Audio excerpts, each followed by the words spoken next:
Yeah, real quick, Mr. Obvious, can you load that as fast as a British soldier? No. Okay. It's good to know. Last Minute Man, and we are back here today on the front porch, getting ready to do some shooting. I'm with my good buddy, Mr. Obvious. And Mr. Obvious, what do we have today? Oh, it's obvious that we have a Thompson center in a 45 caliber and a 50 caliber. Muzzle loading. So we are shooting, we're going to be using some Pyrodex and 209 primers and kind of doing a quick comparison of the caliber, because you see a lot of debates and stuff online about it, and I'll hold back my personal opinion at the end for our AAR. But we're going to be shooting through the chronograph, seeing the speeds of both of them, with both of them using their max charge, right? And just comparable bullets. And we'll be shooting at about 90 yards here. So let's get out here and do some shooting with these suckers. Yep, load one up. So, Mr. Obvious, so the folks at home know there's no funny business. Yeah. When we are loading this up, what are we using here? Just a powder measure. Powder measure. This one goes, I wish I had a 150 grain one, but I don't. This goes to 125. Okay, and we're obviously measuring by volume, not by weight. Yeah. And we are using, like I said, Pyrodex. So you would do the same thing with black powder. And this is a black powder substitute. Yeah. So what we're going to do is go ahead and dump this in there.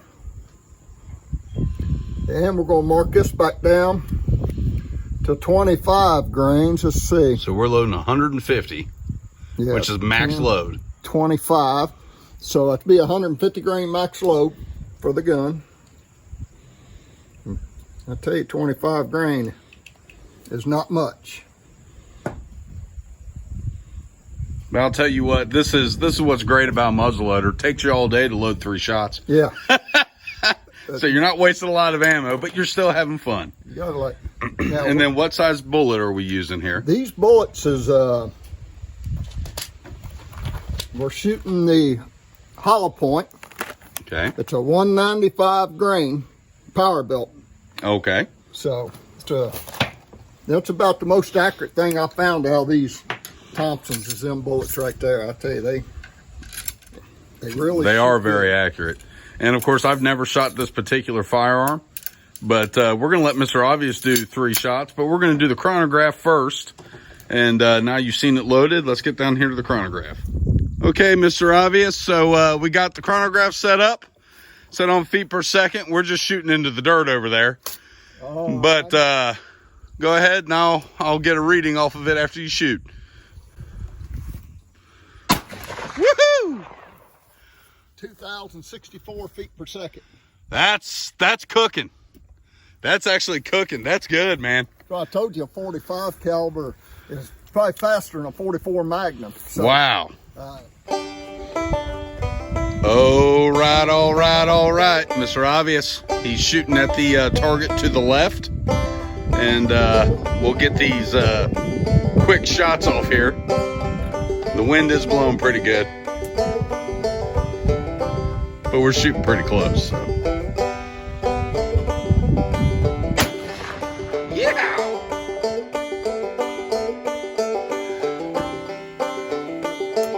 All right, now Mr. Obvious, second shot. Holding the same spot. Let's just get a good group on her. And I'll clean it. All right, 3 hours later. All right, let's take the final shot, Mr. Obvious. All right.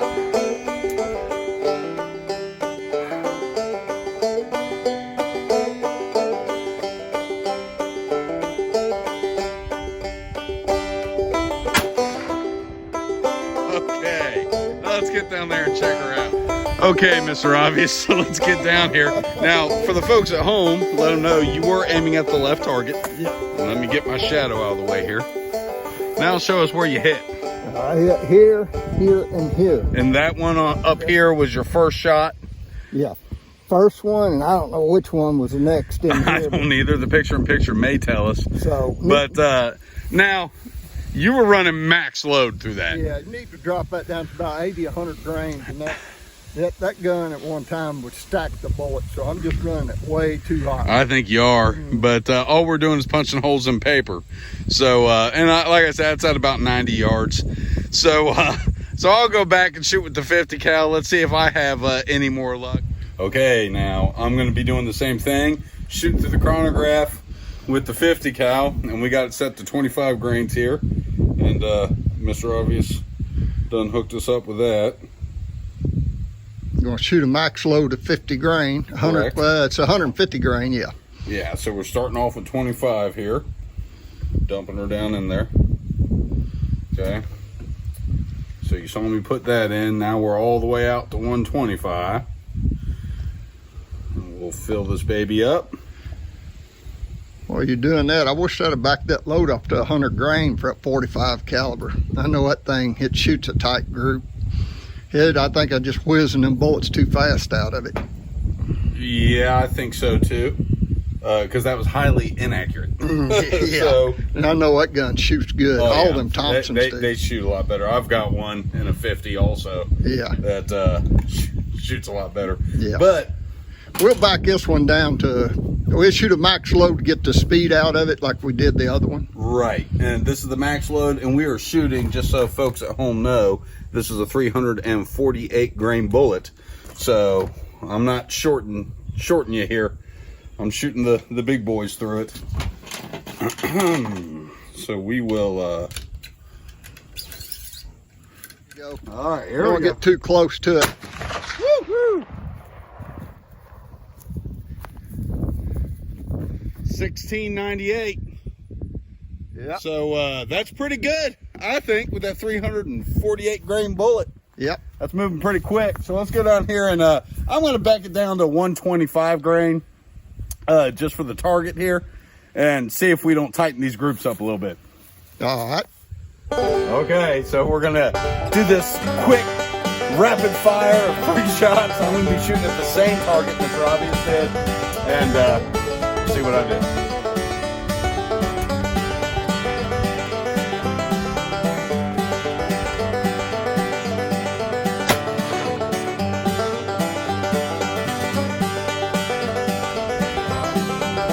All righty. We're ready for shot 2. I'm ready for shot 2. I reloaded so fast you didn't even see. All right, here we go.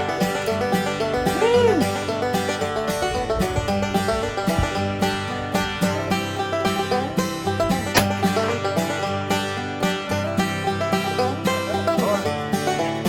Yep. Final shot. Final shot. Got a big buck down there, big buck target. Here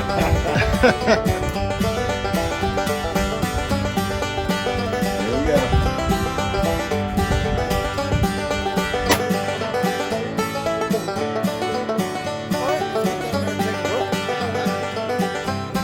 Okay, so these were my 3 shots. They were a lot tighter, and a lot of that was, I think, backing down the powder charge, and I think a heavier bullet tends to maintain its trajectory a little better. Not that 195 grains light or anything, but yeah, so shot pretty decent. Of course, you had it zeroed for 245 grain. Yeah. And yeah. he said last he remembered. So that 348 definitely did drop it down some. But let's get back for an AAR. All right. And we are back with our after action report. And what do we have to report today, Mr. Obvious? It's obvious. I'm reporting some poor shooting on my end, but I was running the bullet too fast, so for that gun. But he likes to run everything kind of hot. Yeah. I've noticed that about you. I'd have dropped that down to 80 grain back when my regular bullets hit that gun. Had to shoot tight group. Yeah, I mean, we proved that they can shoot fairly decent. I mean, I wasn't taking all the time I should have taken. I'm sure with a little more practice and everything, I can tighten those groups up. But it shot okay, you know. I mean, I was happy with that. I've seen this gun here with this 50 caliber barrel darn near cut bullet holes at 100. I can't remember what grant. It's been 5 years since this gun's been shot. It's been laying in the safe ever since. Yeah. I can't remember the powder load, what bullet, or anything I was shooting back then with it. So. But yeah, you've got it nice and clean though. He keeps them clean. That's one thing about muzzle loaders. Mm-hmm. You got to clean them. When you're done, you got to clean them immediately. There's no throwing them in the safe without pouring some water down there or something to neutralize the I guess the corrosion that happens with even with Pyrodex. Yeah. You know, so it's very corrosive. Yeah, I just drag clean them when I get home. Yeah. Take them all apart and get them. Yeah, you notice I didn't bring my muzzleloader out. Yeah. I'm not gonna do it. Let me not gonna work. do it. Not gonna do it. Yeah. But Mr. Obvious and I got into a conversation the other night about deer season coming up and muzzleloaders, and he is a big muzzleloader fan. And for me, just to give you some of my opinions, a muzzleloader to me was always seen. I see it as more of just a novelty. So traditional muzzleloading is what I would prefer if I were to hunt with a muzzleloader. I've got a flintlock that I would probably use if I was going to hunt a deer. That's what I would use. To me, this is a modern gun that you just load from the muzzle. So it's not really keeping with the tradition. I think this is just my opinion, in the spirit of traditional hunting. I think these are giving you an unfair edge, but they are very accurate though. Yeah, I like my flintlock too. So it shoots real accurate. And again, it's a novelty more than anything. There are guys that are really into the muzzleloaders, and I mean, I like them. I think they're really neat. It's when you and I took the nephew with me to Friendship, Indiana for their black powder shoot, and there were a lot of guys down there that really answered a lot of my questions, helped us out. The nephew got some really good training that day, and learned from some of the best in the business, I'd say. And there was a rep for Swiss powder, gave us some powder and everything, so he kind of got the full treatment that day. Yeah. And I don't have the Swiss powder here. It is his, so I didn't have that here, so we brought out the Pyrodex. But yeah, personally, if I'm ever going to purchase, I'll just real quick shout out the Swiss powder, because that was awful nice of them to do. Yeah. Yeah, we got into a discussion too the other day about the 50 and the 45 caliber. A lot of people. You go everywhere to buy the bullets for them. Everybody's wanting to carry 50 now. Why not the 45? Well, he was telling me that when you used to do this a lot, and he's got his possibles bag here, and Mr. Obvious was really big into it when he was younger, and he said, I like a 45 caliber. You were telling me how much more you like the 45 caliber. And I said, the only negative I've got to the 45 caliber is availability. It seems like if you go to Sportsman's Warehouse or, Cabela's or any place like that, Bass Pro Shops, or even Walmart, you can find everything for a 50 cal. Yeah. Everything's 50 cal muzzleloader. If you're casting bullets, you typically can find bullet molds and everything else with a 50 cal a lot easier than you can the 45. That's just been my experience. And I think a little bit of it's marketing, and I think a little bit of it is I think people like bigger is better, Yeah, I mean, the speed of them's going to run pretty close. If I drop the charge back down to make that and shoot accurate, you'd be getting back down pretty close to the speed of the 50. I mean, it might be a little bit faster, but and again, I mean, you're shooting the 45. You're traveling the speed of a 44 Magnum, and at 100 yards, that 45 is going to do what a 44 Magnum would do to a deer. I mean, it just logically would have to. Yeah. You would imagine. Yeah, it's going to do the job. It's what's also funny when you get on a lot of these blogs and stuff where people are having these discussions. I was reading, guys are like, man, use the big caliber. Don't use that little 45. Use the big caliber. And I just laughed to myself because a 45 is a big caliber. 45 is a big caliber. Well, you look at a 45-70 or something. I've never heard anybody say it's a small bore, but in the world of muzzleloaders, It is the little guy on the block. And I noticed there at Friendship, where a lot of these guys were shooting competition, they shoot 40 calibers even. And they do that, the fellow there told me, to conserve powder. He said, we're punching holes in paper over here, okay? And you're shooting all day. You know, you'll go through a couple pounds of powder in a weekend at these shoots. I mean, they put a lot of rounds downrange. And, I mean, they literally have a blast. Yeah. So, but yeah, the guy was telling me there, the gentleman was explaining that that's why they shoot smaller calibers. You're conserving powder, you're conserving lead, and most of them cast their own lead bullets. And I got a compliment there also. The guy was really impressed with my bullet casting there. He said, how long have you been doing this? And I said, like 6 months. And he said, it's pretty damn good. So that made me feel good. But anyway, so yeah, is there anything else you want to add? I mean, they're both excellent shooting. And I mean, speed, I do want to add this. The concept behind these isn't speed. You know, your velocity or acceleration isn't the most important thing with a muzzleloader. I think it is bullet weight. I think it gives you more. And now both are important, but I think bullet weight is more valuable to you in a hunting scenario than speed when it comes to these. I think it's relative. 1,600 feet per second, I think it's plenty with a big wrecking ball like that coming at, you know, a moose or an elk or something. And people do kill them. They kill moose and elk with these 50 cals. Oh yeah. Or bigger. Some guys like the 54 caliber. And, you know, I guess go big or go home, right? So let us know in the comment section what your opinion is, what you guys think about the 50 cal versus 45 debate. Mr. Obvious, is there anything you want to add? Hold on, thing. I just wish we'd have just dropped the charge back down to about 100 grain on that to show that group really getting tighter on that gun. But yeah, and we can do it. You get them big calibers and you get to shoving them too fast, they get erratic. I mean, like the 35 Whalen. I was about to point that out. Yeah, we got that 35 Whalen. He's got that, and this is what's really cool about these Thompson Center rifles. This is his 35 Whalen. Yeah. And you can just put whatever you want on them. I mean, you can go.